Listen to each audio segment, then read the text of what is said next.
Hi, ఈ వీడియోలో మనం స్నోఫ్లేక్లో క్వైరీస్ స్లోగా వచ్చినా, ఎర్రర్స్ ఇచ్చినా, లేకపోతే కరెక్ట్గా వర్క్ చేయకపోయినా వాటిని ఎలా డీబగ్ చేయాలని దాని గురించి తెలుసుకుందాం. క్వైరీ ఆప్టిమైజేషన్ అండ్ డీబగింగ్ అనేది a data engineer or data analyst కైనా key skill. So let's dive in step by step. అలా దూకేసే ముందు ఇదే ఫ్లోలో ఫుల్ లెంత్ కోర్స్ నేర్చుకోవాలనుకుంటే కింద కనిపిస్తున్న నెంబర్కి కాంటాక్ట్ అవ్వండి. నా పేరు చెప్తే ఫ్రీగా 3 డెమో సెషన్స్ కూడా ఇస్తారు. ఇంకా స్టార్ట్ చేద్దామా? స్నోఫ్లేక్లో మన క్వైరీస్కి ప్రాబ్లమ్ వస్తే వాటిని 4 మెయిన్ కేటగిరీస్గా డివైడ్ చేయొచ్చు. పర్ఫార్మెన్స్ ఇష్యూస్, క్వైరీస్ స్లోగా ఎగ్జిక్యూట్ అవడం. ఎర్రర్స్ ఆర్ ఫెయిల్స్, ఒక ఎర్రర్ మెసేజ్ వచ్చేసి క్వైరీ ఫెయిల్ అవడం.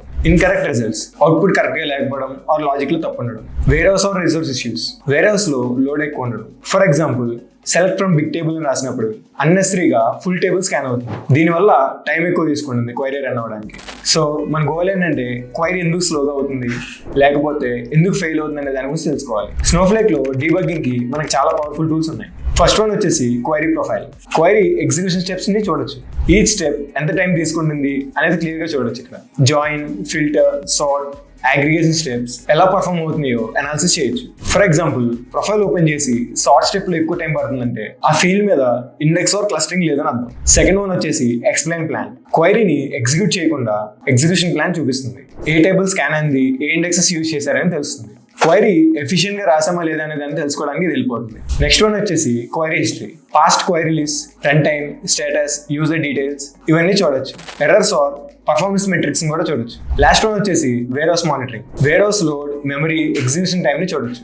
వేర్హౌస్ అండర్ సైజ్ ఉంటే పర్ఫార్మెన్స్ డిగ్రేడ్ అవుతుంది. Next, optimising slow queries. Slow queries ని ఫిక్స్ చేయాలంటే step by step trouble shoot చేయాలి. ఫస్ట్ వన్ వచ్చేసి avoid select. Only needed columns ని సెలెక్ట్ చేయండి.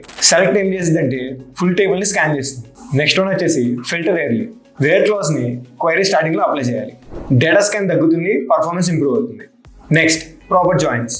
ఇండెక్స్ ఆర్ క్లస్టర్డ్ కాలమ్స్ మీద జాయిన్స్ ని అప్లై చేయాలి.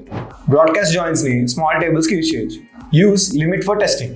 కాంప్లెక్స్ క్వైరీని టెస్ట్ చేయాలంటే లిమిట్ 10 పెట్టి చూడండి. Use materialize views or result caching. Repeated queries కి కేషింగ్ ని యూజ్ చేయండి. రిపీటెడ్ క్వైరీస్ కి కేషింగ్ ని యూజ్ చేయండి. మెటీరియలైజ్ వ్యూస్ పర్ఫార్మెన్స్ ని ఇంప్రూవ్ చేస్తాయి. Next, query failures and errors. Query fail అయినప్పుడు ఎర్రర్ మెసేజ్ ని కేర్ఫుల్ గా చూడండి. మోస్ట్ ఆఫ్ ది టైం ఆ ఎర్రర్ లో ఒక హింట్ ఉంటుంది. కామన్ ఎర్రర్స్ ఏంటంటే డివిజిబుల్ బై 0లో x by y లో y ఈక్వల్ టు 0 అని ఇస్తే use case when y equal to 0 then null else or x by y end అని ఇవ్వాలి. Null handling. నల్ హ్యాండ్లింగ్ కి use coalesce or if null. Type conversion errors కి use try cast instead of cast. Access denied కి role కి permission ఉందా లేదని check చేసి grants కి పర్మిషన్ ఇవ్వండి. యాక్సెస్ డినైడ్ కి రోల్స్ కి పర్మిషన్ ఉందా లేదని చెక్ చేయండి. Check grants. Next, monitoring tools. First one వచ్చేసి క్వైరీ హిస్టరీ పేజ్. ఇందులో duration, CPU time, rows process etcetera ఇవన్నీ చూడొచ్చు. నెక్స్ట్ వన్ వచ్చేసి మానిటరింగ్ ట్యాబ్. ఇందులో వేర్హౌస్ యూసేజ్, కాన్కరెన్సీ మెట్రిక్స్ ని చూడొచ్చు. Auto suspend and scale. Cost saving కి స్మాల్ వేర్హౌసెస్ ని ఆటో సస్పెండ్ చేయండి. యూసేజ్ ని బట్టి స్కేల్ ని అప్ ఆర్ డౌన్ చేయొచ్చు. Use result scan. Previous query result ని రీయూజ్ చేయొచ్చు. Use warehouse load history. Check overload or under used warehouses. ఒకవేళ కాంప్లెక్స్ క్వైరీని డీబగ్ చేయాలంటే ఫస్ట్ వన్ వచ్చేసి break it down. CTEs or sub queries గా divide చేయండి. Divide చేసి ఈచ్ పార్ట్ ని టెస్ట్ చేయండి. Use temporary tables. Intermediate results ని స్టోర్ చేయండి. Easy to validate step by step. Check data distribution. Uneven data leads to skewed performance. Next one వచ్చేసి use count. Query correct గా work చేస్తుందంటే count తో validate చేయండి. So that's all about debugging query issues in Snowflake. ఈ video నచ్చితే like, share చేయండి. And వీడియోలో ఏమైనా డౌట్స్ ఉంటే కామెంట్ చేయండి. నెక్స్ట్ వీడియోలో మళ్ళీ కలుద్దాం. Until then subscribe to Broli Academy. Thanks for watching. జై డేటా.